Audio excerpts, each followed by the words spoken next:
Salam, axşamınız xeyir olsun. Günaz TV-yə baxırsınız. Studiyada Aynur Zahid əvvəlcə əsas xəbər başlıqlarına qısaca nəzər salaq.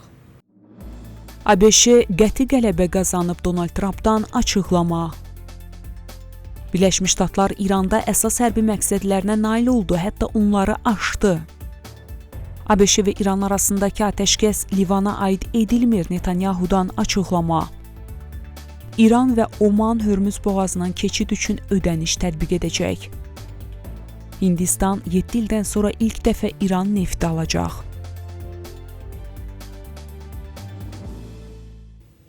İndi isə daha ətraflı. Amerika Birləşmiş Ştatları Pakistan tərəfindən təklif edilən İranla 2 həftəlik atəşkəsə razılaşıb. Bu barədə Prezident Donald Trump bildirib. İranın Xarici İşlər Naziri Abbas Əraqçı da Tehranın razılığını təsdiqləyib və bildirib ki, İran bu 2 həftə ərzində Hörmüz boğazından təhlükəsiz keçidə öz silahlı qüvvələri ilə koordinasiya əsasında icazə verəcək. Pakistanın təklifi Trumpın razılaşma əldə olunmasa, geniş miqyaslı hücumlara başlamaq üçün qoyduğu son tarixə bir neçə saat qalmış irəli sürülüb. Təklifə əsasən ABŞ hücum təhdidlərini dayandırır. İran boğazı açmağı öhdəsinə götürür. Bu 2 həftəlik müddət daha geniş sülh razılaşması əldə etmək üçün istifadə olunacaq. ABŞ və İranı cümə günü İslamabad şəhərində sülh danışıqları aparacağı gözlənilir. Mənbələrə görə ABŞ nümayəndə heyətinə vitse-prezident J.D. Vance rəhbərlik edə bilər. Ağ Ev rəsmisinin sözlərinə görə İsrail də atəşkəsi qəbul edib və hücumları dayandıracaq. ABŞ Müdafiə Nazirliyinin rəsmisi bildirib ki, atəşkəs artıq qüvvəyə minib. Birləşmiş Ştatlar bütün hücumları dayandırıb. Bu açıqlama Trumpın İranın bütün sivilizasiyasını məhv edəcəyini deməsindən 12 saat keçməmiş verilib. O, xüsusilə körpüləri, elektrik stansiyalarını, neft və su infrastrukturlarını hədəfə ala biləcəyini demişdi. Xəbərdən sonra maliyyə bazarlarında dərhal müsbət reaksiya yaranıb. Neft qiymətləri təxminən 6% düşüb. Son 24 saatda ABŞ və İran arasında danışıqlar sürətlənib və Pakistan əsas vasitəçi rolunu oynayıb. Benyamin Netanyahu, Səudiyyə Ərəbistanı və Birləşmiş Ərəb Əmirlikləri liderləri, həmçinin senator Lindsey Graham Trumpı İran ciddi güzəştlər etməyincə razılaşmanı qəbul etməməyə çağırıblar. Digər tərəfdən Trumpın komandası, o cümlədən Vance və xüsusi nümayəndə Steve Witkoff razılaşma əldə edilərsə bunu qəbul etməyi tövsiyə edib. Trump isə bildirib. Pakistanın baş naziri Shahbaz Sharif və Field Marshal Asim Munir ilə danışıqlara əsaslanaraq və İranın Hörmüz boğazını tam, dərhal və təhlükəsiz şəkildə açmaq şərti ilə İrana qarşı bombardmanı və hücumları 2 həftəlik dayandırmağa razıyam. O əlavə edib ki, bu 2 tərəfli atəşkəs olacaq. Hərbi məqsədlər artıq yerinə yetirilib. Uzun müddətli sülh razılaşmasına yaxınlaşılır. İranın mövqeyində isə Əraqçı bildirib. Pakistan rəhbərliyinə bölgədə müharibəni dayandırmaq üçün göstərdikləri səylərə görə təşəkkür edirəm. O əlavə edib ki, ABŞ hücumları dayandırarsa, İran da hərbi əməliyyatları dayandıracaq. 2 həftə ərzində Hörmüz boğazından təhlükəsiz keçid mümkün olacaq. ABŞ İranın 10 şərtini qəbul etməzsə, ali rəhbər razılaşmanın imzalanmasına icazə verməyəcək.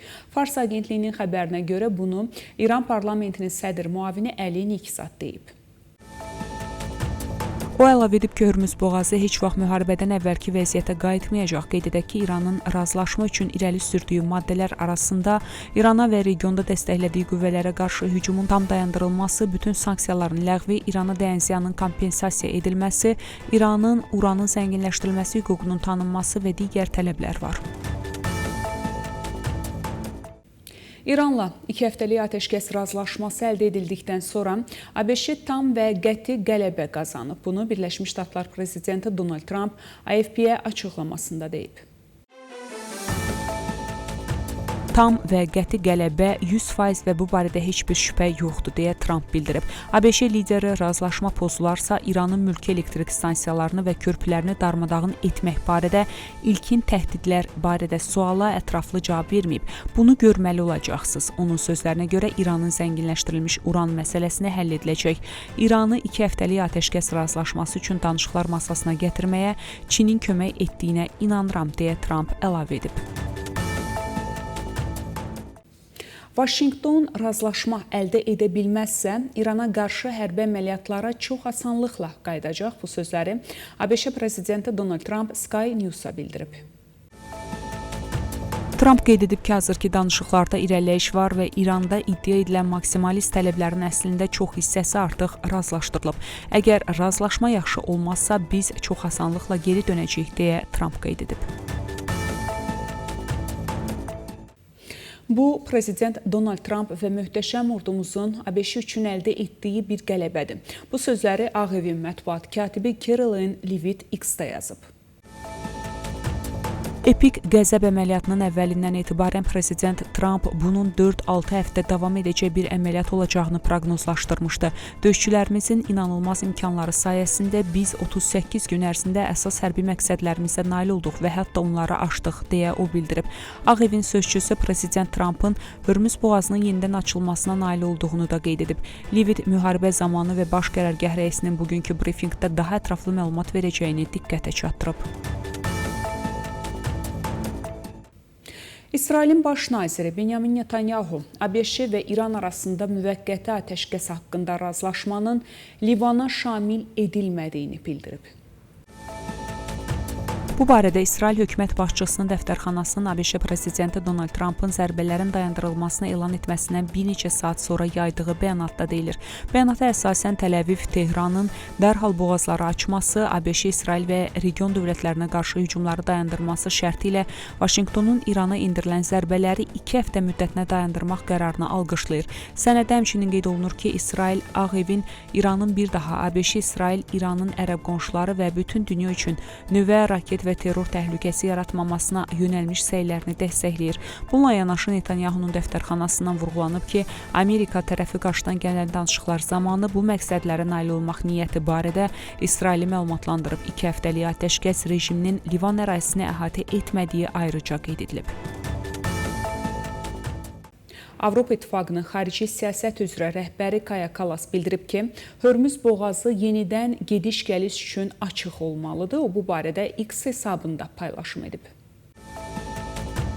O, ABŞ və İran arasında əldə olunan atəşkəs razılaşmasını həftələrlə davam edən gərginlikdən sonra vəziyyəti uçurumdan geri çəkən bir addım kimi qiymətləndirib. Kallas qeyd edib ki, müharibənin əsas səbəbləri hələ də həll olunmadığı üçün vasitəçilik üçün qapı açıq qalmalıdır. O, həmçinin Pakistanın Xarici İşlər Naziri İshaq Dar ilə danışdığını bildirib. 2 həftəlik atəşkəs planına əsasən İran və Omana Hörmüz boğazından keçən gəmilərdən rüsum almağa icazə veriləcək. Bu barədə Associated Press regional bir rəsmiyə isnadən məlumat yayıb. Davam edirik. Azərbaycan Xarici İşlər Nazirliyi Amerika Birləşmiş Ştatları və İran İslam Respublikası arasında elan olunmuş atəşkəsi alqışlayır. Bu barədə Azərbaycan Xarici İşlər Nazirliyinin bəyanatında qeyd olunub. Bildirilib ki, Azərbaycan Xarici İşlər Nazirliyi atəşkəsin əldə olunmasında vasitəçilik edən bütün tərəflərin səylərini yüksək qiymətləndirir. Bu, atəşkəsin regionda gərginliyin azaldılmasına, eləcə də davamlı sülh və sabitliyin bərqərar olmasına töhfə verəcəyinə ümidvarıq. Tərəfləri mövcud məsələlərin həlli istiqamətində və qarşılıqlı etimadın yaradılmasına yönəlmiş məhsuldar dialoqa çağırırıq. Azərbaycan hər zaman regionda davamlı sülhün, təhlükəsizliyin və əməkdaşlığın möhkəmləndirilməsinə yönəlmiş təşəbbüsləri dəstəkləməyə hazırdır, deyə bəyanatda vurğulanıb. Ötən gün ərzində Birləşmiş Ştatlar və İsrail hərbi hava qüvvələri İranın 16 əyalətinə hücum ediblər. Bu barədə İran İnsan Haqları Təşkilatı məlumat yayıb. Məlumata görə 177 hava hücumu zamanı 425 dəfə zərbə endirilib. Zərbələr nəticəsində 101 nəfər ölüb və yaralanıb. Hindistan bu həftə 7 ildən sonra ilk dəfə olaraq İran nefti qəbul etməyə hazırlaşır. Bu tədarük Birləşmiş Ştatların İran nefti və neft məhsullarına tətbiq etdiyi sanksiyaların müvəqqəti yumşaldılmasından sonra baş verir. Məqsəd təchizat çatışmazlığını aradan qaldırmaqdır. Hindistanın Neft Nazirliyi ötən həftə bildirib ki, Yaxın Şərqdəki müharibə Hörmüz boğazı vasitəsilə nəqlə təsir göstərdiyi üçün emal müəssisələri İran nefti alıblar. Belə, hörmətli tamaşaçılar, bu saata çatdıracağım əsas xəbərlər bunlar idi. Görüşmək ümidi ilə salamat qalın.